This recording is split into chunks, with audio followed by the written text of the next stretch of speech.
Good morning, America.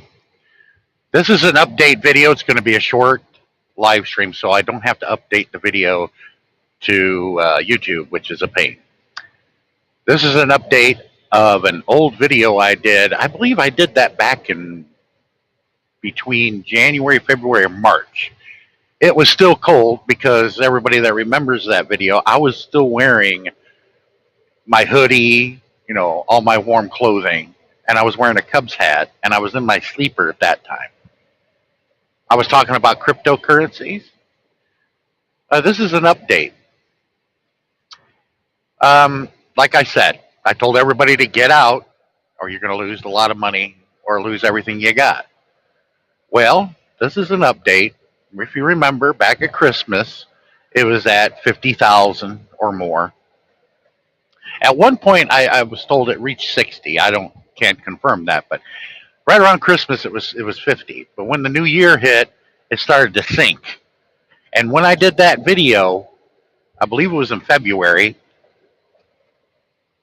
and I remember exactly where I was. I was at the TA in North Carolina on 85. And it was at 32,000 and change then. Now, if you stayed in it from that point when it was at just over 32,000, if you stayed in it and you want to sell now, you just lost more than 1/3 of its value from then. It's worth just over 20,000. It's not worth anything. Get out while you still can. I mean, what are you going to do? Wait around and hope that it's going to go up like all them people in those YouTube videos trying to sell you that line of shit? How much money are you going to have to lose before you're going to be too late before you get to get out? You have to wait for it to go down to 10,000? And I know most people are lucky to have even one Bitcoin because that's a lot of freaking money, okay? So it's going to sting more to you guys than it is some rich Yahoo that invested, that has some hedge fund manager that invested in it and sold at the opportune moment so they wouldn't lose more money. And he's like, and he sees which way the wind is blowing, and the economy is about ready to crash again. Because remember, people, we didn't get out of 2008. They made it sound like we did, but we never got out of that. Millions of people lost their home there. But that wasn't, it was called the housing crash. Yeah, that's what they put the label on, but that was a part of it.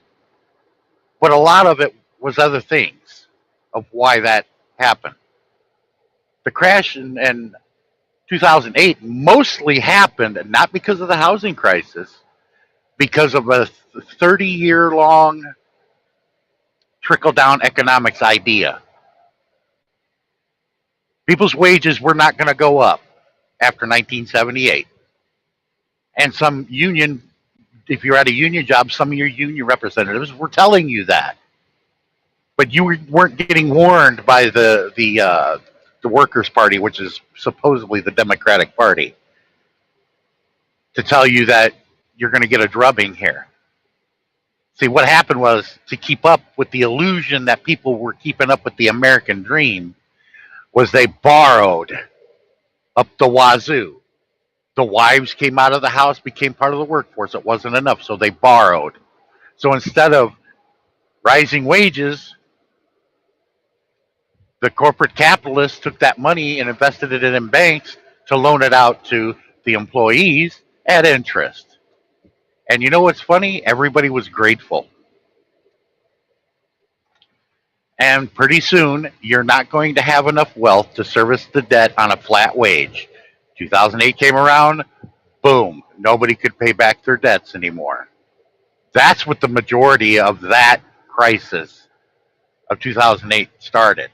And it hasn't ended. It never did. They made it sound like it did in the news. But are you going to believe them? How many times is the media going to have to lie to you before you realize that I've been lied to or you've been had? Propaganda is just not synapses with the rest of the world, to where only in the United States we tell the truth. Oh no, there's more lying here than anywhere else that I know of. But I just wanted to cover that with you as an update about the cryptocurrency. It's just, it's at 20,000 and change right now. If you didn't sell when I told you to back in February or March, I can't remember. It was cold out. I know that. If you didn't sell then, you lost more than one third of your value of your cryptos if you still haven't invested. Now, you can keep it in there and say, oh, it's going to go up one day. No, it ain't. No, it's not. They're waiting on another crash to happen. Every 4 to 7 years, there's a economic downturn and a crash. Okay? Not people are wanting to invest in cryptos. The majority of Americans can't even afford to invest in anything. They're lucky to put food on the table or put a roof over their family's head. I can do that, but I choose not to because I'm not a capitalist. And I think it's gross. Me, I'm more worried about making sure people got, what they need. Because I live around a lot of people's children that go to school with my children. And I do not want any of them going hungry. I do not want any of them losing their houses, which is going to happen here eventually. There's going to be some people to lose their house.